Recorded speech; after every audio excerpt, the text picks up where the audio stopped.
تو آج بھی اس ٹائم پہ مجھے کسی نے ایک بات کہی تھی کہ جب جب وہ غم تازہ ہونے لگے یا غم واپس ریپیٹ ہونے لگے تو اس دعا کو ضرور پڑھنا.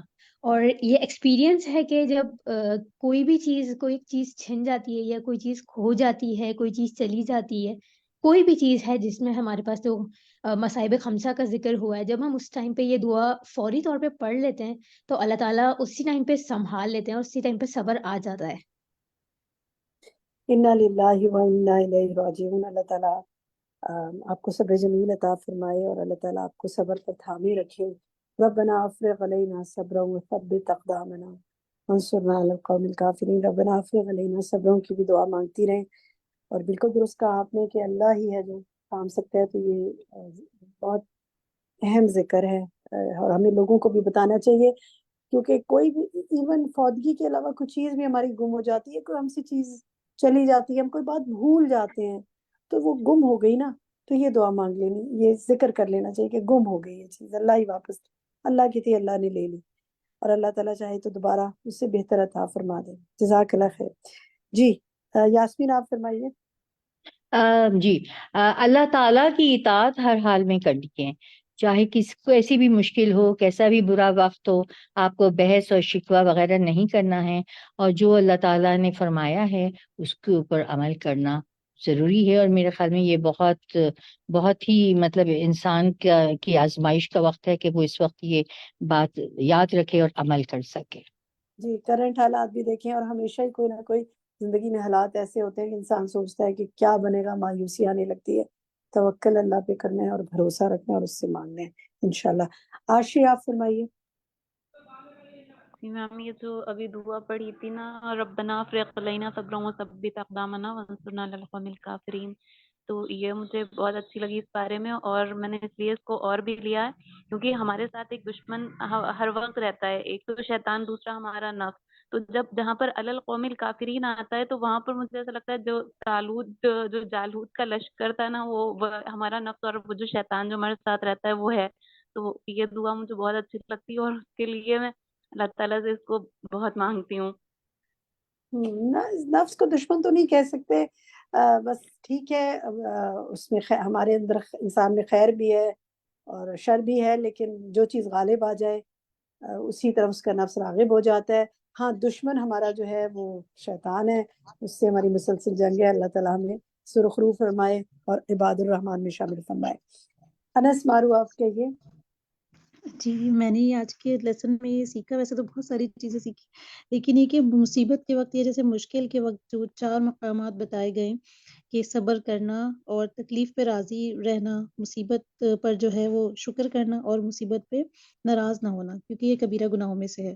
تو ہم پر کوئی مصیبت کوئی مشکل آتی ہے تو ہم فوراً اللہ سے شکر کرنے لگتے ہیں اور مایوس ہو جاتے ہیں. تو ان سب چیزوں کا جو ہے وہ ہمیں خیال رکھنا چاہیے. تو بہت ہی اچھی چیز میں نے سیکھی ہے آج کے سبق میں. انشاءاللہ اللہ تعالیٰ توفیق دے. جی سعیدہ آپ فرمائیے. السلام علیکم. وعلیکم السلام. سعیدہ کا مائک بند ہو گیا. فرحت آپ کہیے. اس وقت ہاں ہم جی لوگ میرا مائک کھل گیا ہے. کہیے. اندادہ جو ہے 165 آیت ہے جس میں کہ کوئی بھی کسی کی بھی محبت جو ہے وہ اللہ سے زیادہ ہو جائے دل میں تو اس کو وہ نت سے نکلا ہے.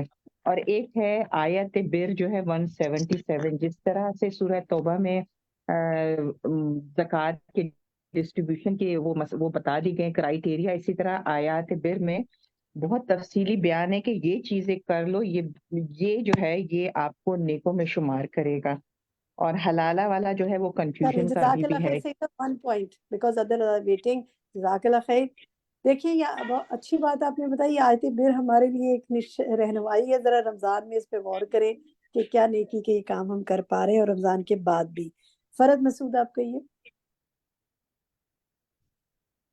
جی جس طرح سے مومن مرد اور عورتوں کو آزمائشیں آتی رہتی ہیں اور اس کا آزمائشیں آنا گناہوں کو دھو ڈالتی ہیں، تو ہم لوگوں کو یہ جو شکر کرنا ہے، ہر حال میں شکر کرنا ہے. شکر عبادت کی بہترین قسم ہے کہ ہم لوگ جو ہے نا ہر حال میں شکر کریں بس. اور اللہ تعالیٰ بس خیر رکھے. اور ہم لوگوں نے کافی چیزیں جو ہیں اس میں جو ہے سب سے زیادہ جو ہے منافقین کی قسم کے، جس میں پیٹو، جھگڑالو اور اس جو جھگڑا کرتا ہے اور بد زبانی کرتا ہے. بس اپنی زبان کی حفاظت کرنی ہے اور اللہ پاک بس رمضان میں ہم لوگوں کو اس سے محفوظ رکھے.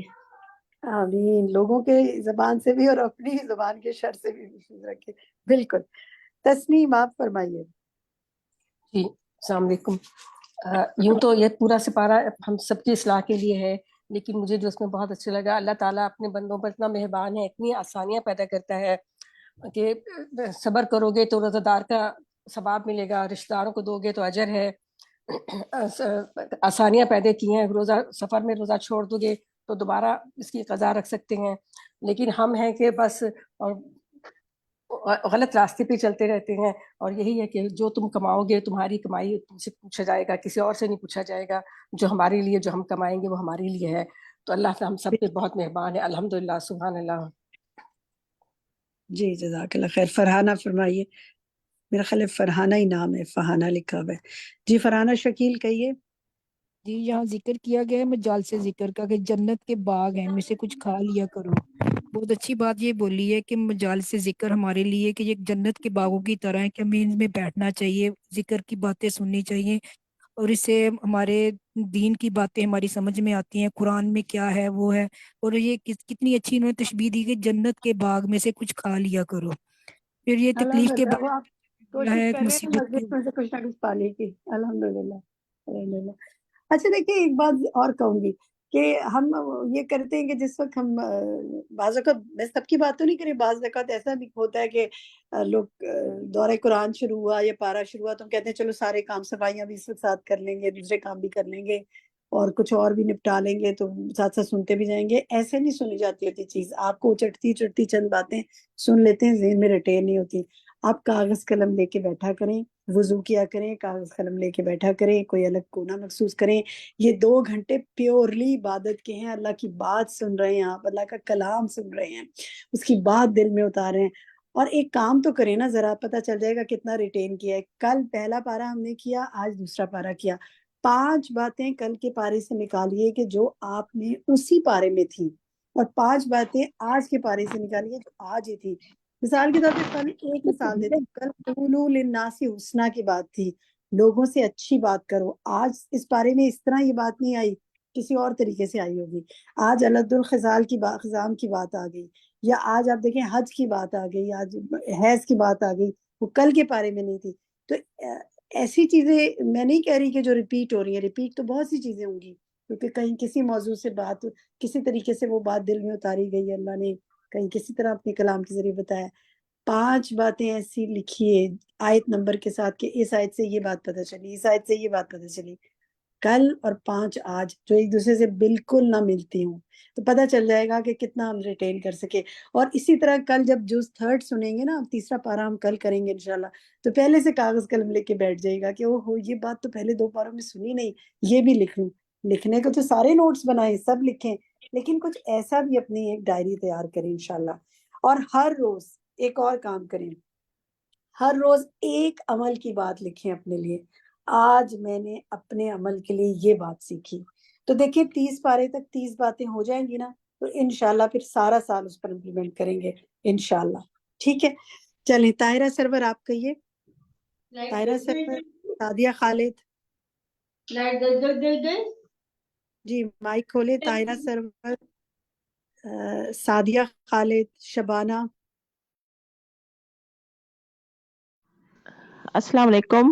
میں نے یہ بات سیکھی ہے کہ ہم صدقات تو دیتے ہیں، نفلی صدقات، لیکن اپنے ماں باپ کو بھول جاتے ہیں.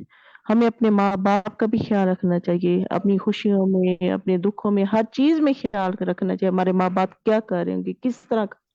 یہ بات میرے دل کو بہت لگی ہے. الحمدللہ، جزاک بالکل اللہ. بہت اہم بات ہے. بالکل والدین کا بہت حق ہے. سعدیہ خالد آپ کہیے. سعدیہ خالد، شبانہ. جی میم. شبانہ. سعدیہ جی پہلے میم آپ میں کہیں. جی میم، ویسے تو ہر آیت کسی موتی سے کم نہیں ہے، ہر اس پہ ہی دل بھر بھر آتا تھا، لیکن ایک آیت جو اس میں آیت 158 ہے، ان الصفا والمروہ، اس میں حضرت حاجرہ کے صبر کا بحیثیت عورت بہت زیادہ دل کو مطلب اثر ہوا، جس سے یہ کہ رضیت تو باللہ ربا، یعنی ہم عورتوں کی بھی ایک خصوصیت ہے، ہم اولاد کے معاملے میں بہت زیادہ سینسٹیو اور بے صبر ہو جاتے ہیں، تو اس سے یہ مجھے بہت زیادہ اس چیز کا صبر کا ایک سیکھنے کو ملا ہے حاجرہ کے کہ صبر کی ہمیں بات بالکل ہاں جی اللہ نے دیکھے رہتی دنیا تک پھر ان کا نام بھی باقی رکھا نا، ان کے عمل کو محفوظ کیا اور سب کو کہا کہ اب تم بھی کرو، جب کرنے جاؤ حج عمرہ کرو تو یہ کام کرو. سبحان اللہ، اللہ تعالیٰ کسی کا اجر ضائع نہیں کرتا. شبانہ فرمائیے.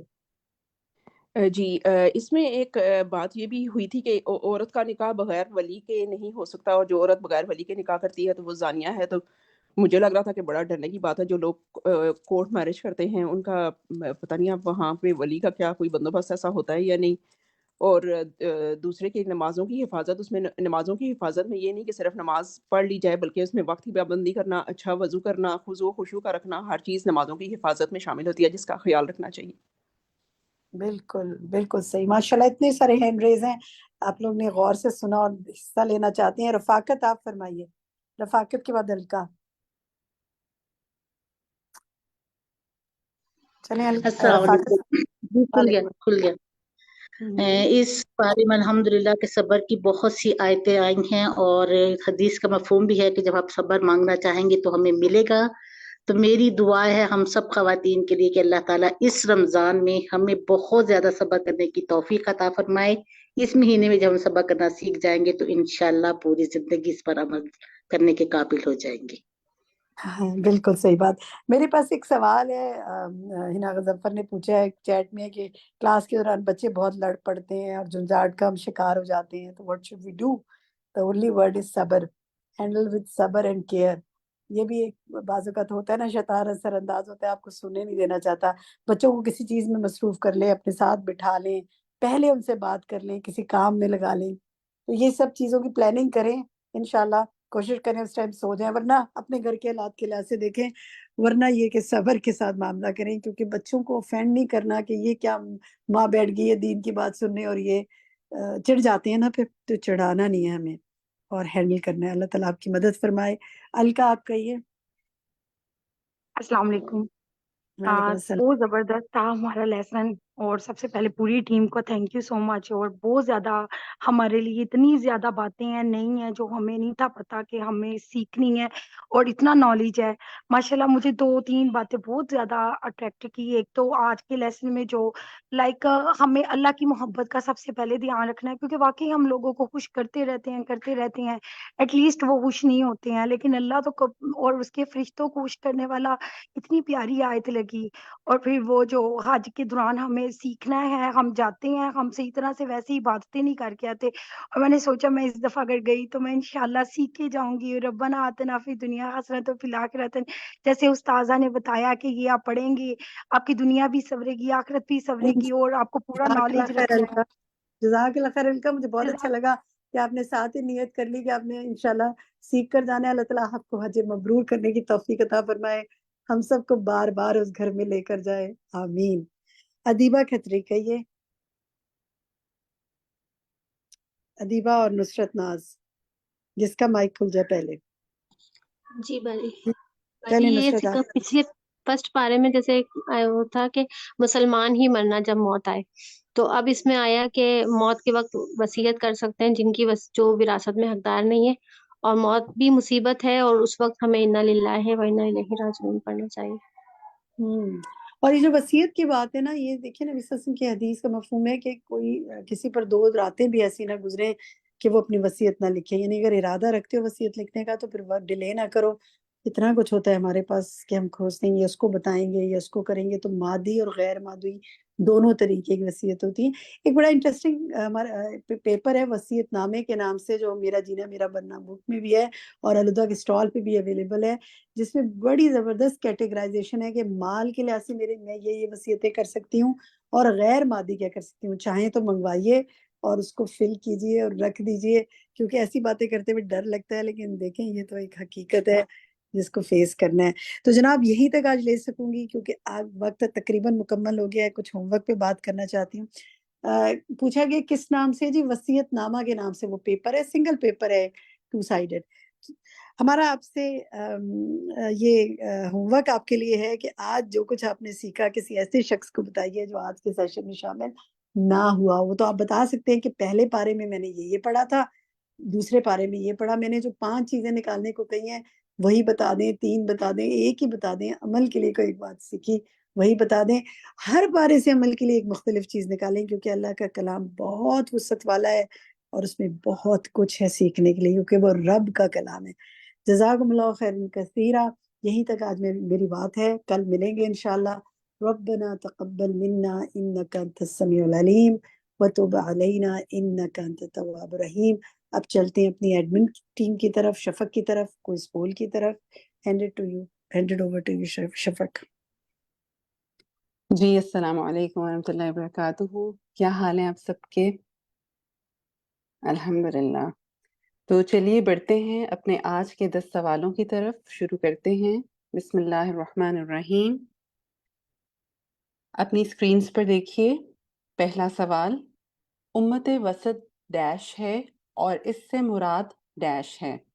آپ کے 3 آپشنز ہیں: بنی اسرائیل چنے ہوئے لوگ، یہود پسندیدہ امت، یا پھر امت مسلمہ چنی ہوئی امت. سیکنڈ کویسچن کو دیکھیے. حدیث کے مطابق جنت کے باغوں سے مراد ڈیش ہیں. آپ کے آپشنز ہیں ذکر کی مجالس، یا پھر دنیا کے باغ، یا پھر مومنوں کے گھر. سوال نمبر 3 کو سنیے غور سے. آزمائشیں گناہوں کے ڈیش کا سبب بنتی ہیں. آپشنز ہیں مزید بڑھنے یا پھر دھو ڈالنے. سوال نمبر 4 دیکھیے. البقرہ آیا 155 کا حصہ ہے. وَلَنَبْلُوَنَّكُمْ بِشَيْءٍ. اس کا آپ نے ترجمہ کرنا ہے. آپ کے آپشنز ہیں اور البتہ ہم ضرور آزمائیں گے تمہیں ساتھ کسی بھی چیز کے، یا پھر اور البتہ ہم ضرور عطا کریں گے تمہیں ساتھ کسی بھی چیز کے. تو آپ نے ترجمے کو غور سے دیکھنا ہے. ٹھیک ہے، انشاءاللہ آیا پہ غور کیجئے. سوال نمبر 5 ہے کہ رسول اللہ صلی اللہ علیہ وسلم ہجرت کر کے مدینہ پہنچے تو 16 یا 17 ماہ تک ڈیش کی طرف منہ کر کے نماز پڑھتے رہے. پھر آپ کو ڈیش کی طرف منہ کر کے نماز پڑھنے کا حکم دیا گیا. آپ کے آپشنز ہیں بیت اللہ، بیت المقدس، یا پھر بیت المقدس بیت اللہ. سوال نمبر 6 کو دیکھیے. رب ابنی لی عندک بیتا فی الجنہ. یہ سورۃ التحریم آیا 11 میں موجود ہے دعا. آپ کو یہ بتانا ہے کہ یہ دعا کس نے مانگی تھی. آپ کے آپشنز ہیں نبی صلی اللہ علیہ وسلم نے، حضرت ابراہیم علیہ السلام نے، یا پھر حضرت آسیہ نے. سوال نمبر 7 کو دیکھیے. علیہ الخصام کا معنی کیا ہے؟ آپشنز ہیں وعدہ خلافی کرنے والا، سخت جھوٹا، یا پھر سخت جھگڑالو. سوال نمبر 8 کو دیکھیے. وہ قسمیں جو نیت کے بغیر عادتاً منہ سے نکل جاتی ہیں ڈیش کہلاتی ہیں. آپ کو قسم بتانی ہے کہ وہ کون سی ہے. جھوٹی قسمیں، یا پھر لغو قسمیں، یا پھر سچی قسمیں. سوال نمبر 9 کو دیکھیے. حدیث کے مطابق ڈیش کرنے اور کروانے والے پر لعنت ہے. آپ کے آپشنز ہیں نکاح، حلالہ، یا پھر طلاق. اور آخری سوال کو دیکھیے کہ 80 سالہ بیوہ عورت کی عدت ڈیش ہے. آپشنز ہیں عمر کی وجہ سے معاف ہے، 3 ماہ ہے، یا پھر 4 ماہ 10 دن ہے. تو یہاں پر جناب آپ کے 10 سوال جو ہیں وہ آج کے مکمل ہوتے ہیں، اور الحمدللہ آپ لوگ کافی سپیڈ کے ساتھ کرتے جا رہے ہیں. اور وہ یہاں پر آپ جو کا ہے لاسٹ آپشن غلط ہو گیا ہے. وہ آپ نے 3 ماہ دونوں دفعہ آپشن نہیں دیا تھا، اس لیے ہم نے غلط مارک کر دیا. سوری، انٹرپٹ کر رہی ہوں. لاسٹ والا آپ 80 سال والا. اگر آپ غور سے دیکھیے تو وہاں پر 3 آپشنز آ رہے ہیں نا. آپ کے پاس یہاں نہیں آ رہا؟ اچھا 3 ماہ آ رہا ہے. اچھا صحیح، ٹھیک ہے، چلیں اس کو دیکھ لیتے ہیں انشاءاللہ. لاسٹ والا کویسچن جو ہے وہ آپ کے اس میں سے ایگزام کر دیتے ہیں مارکس میں سے. اس کا جواب میں پہلے ہی بتا دیتی ہوں کہ 80 سالہ بیوہ عورت کی عدت ڈیش ہے. نہیں، ہم چیٹ میں تو لے سکتے ہیں. کون بتائے گا چیٹ میں؟ کیا عمر کی وجہ سے معاف کر دی جائیں گی کہ جناب اب 80 سال آئے تو معاف کر دیں، 3 ماہ ہے یا پھر 4 ماہ 10 دن ہے؟ ٹھیک ہے، یہاں پر بھی دیکھیں کچھ جواب آ رہے ہیں 3 ماہ نہیں ہے، سب کا ایک جیسا جواب آنا چاہیے تھا نا کہ 4 ماہ 10 دن ہے۔ نہیں سامیہ، معاف نہیں ہے، عدت جو ہے وہ معاف نہیں ہے، چاہے آپ کے جو ہسبینڈ ہیں ان کی کسی بھی ایج میں جا کے ڈیتھ ہو، تو یہاں پر اگر وہ 80 سالہ ہے تب بھی جو ہے وہ عمر کی وجہ سے عدت معاف نہیں ہے۔ ٹھیک ہے جناب، تو باقی دیکھتے ہیں آپ لوگوں کے کیا ہے اس وقت تک 65% لوگ کر چکے ہیں، ہم 70 تک ویٹ کریں گے انشاءاللہ۔ آپ جلدی جلدی کر لیجئے، سوالوں کو غور سے دیکھیے، سمجھیں، ایک اچھا سا ریکیپ کر لیں، اور یہ ہے کہ اینڈ میں جو ہے آپ نے سبمٹ کرنا نہیں بھولنا۔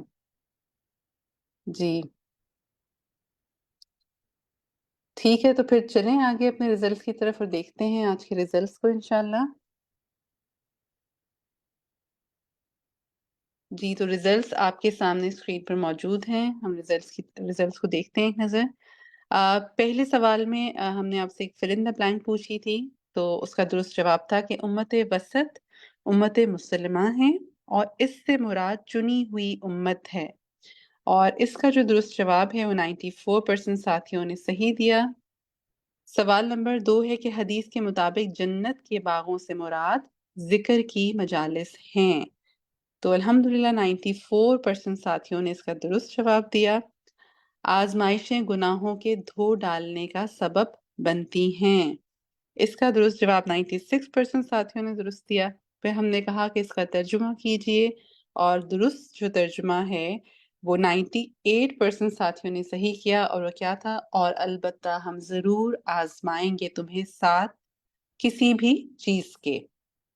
سوال نمبر 5 جو ہے وہ تھا کہ رسول اللہ صلی اللہ علیہ وسلم ہجرت کر کے مدینہ پہنچے تو 16 یا 17 ماہ بیت المقدس کی طرف منہ کر کے نماز پڑھتے رہے، اور پھر آپ کو بیت اللہ کی طرف منہ کر کے نماز پڑھنے کا حکم دیا گیا، تو اس کا جو درست جواب ہے وہ الحمدللہ 88% ساتھیوں نے صحیح دیا ہے۔